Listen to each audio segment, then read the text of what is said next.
Jeruk nipisnya ada yang jatuh. Kita buat jeruk hangat yuk. Kita cuci dulu jeruknya, lalu kita potong-potong. Ada yang besar dan ada yang kecil.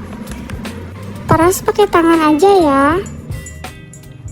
Lalu tambahin air panas, tambahin madu secukupnya, tambahkan gula, aduk sampai merata.